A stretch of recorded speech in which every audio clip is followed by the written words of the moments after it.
Baltimore's own Brian Scott Bagley. How you doing, brother? Blessed. Thank you. Great, man. You know, I was thinking, so we've been here in Paris at the Olympics, but I was saying to our crew, we cannot leave Paris unless we pay homage to Josephine Baker. And you were sort of a Josephine Baker aficionado. So do us a favor, tell us where we are, tell us why this building is important, and just kind of go. Okay. So first off, I'm very happy that you are here, and I'm so excited that you are celebrating the amazing Josephine Baker, that woman who was the first black woman to be inducted into the Pantheon. The Pantheon is extremely important because it is the highest honor that someone can receive here in France. Yeah. I like to discover places that she was, and we're standing right in front of it.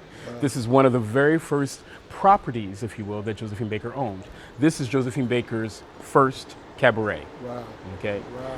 Josephine Baker's first cabaret was called Chez Josephine Baker. She had this cabaret with her business partners between 1926 to 1928, and then she went on tour. Ah, so this was sort of like the spot. Where and where we are? Give us the context of this place. Where are we?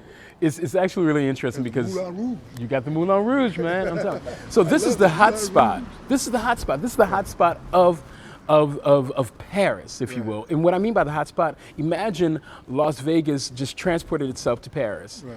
You would have this. Or in other words, Las Vegas became Las Vegas because of this area. This area is called Montmartre, but it's also called Pigalle Montmartre, okay?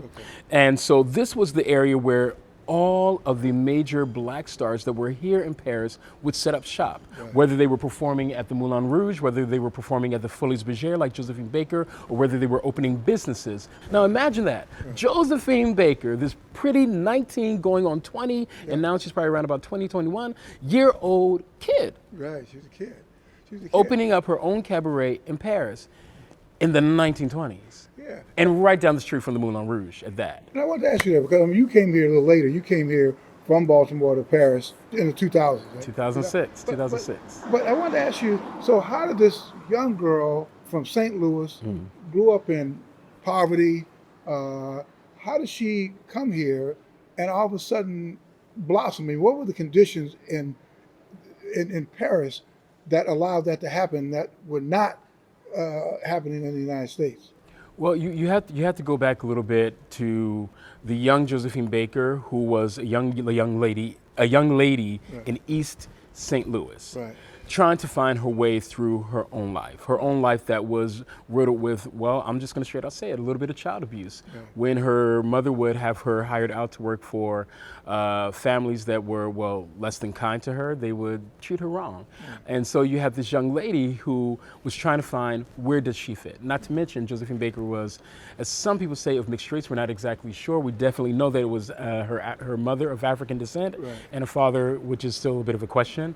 But let me tell you, Josephine Baker was always the searcher. She was always looking for that magic moment that will make her feel good. And when she had that opportunity to move to Paris, it was mostly because of the music and the energy and the desire to want to understand all things black. There was a movement here called negrophilia as well as negritude, okay?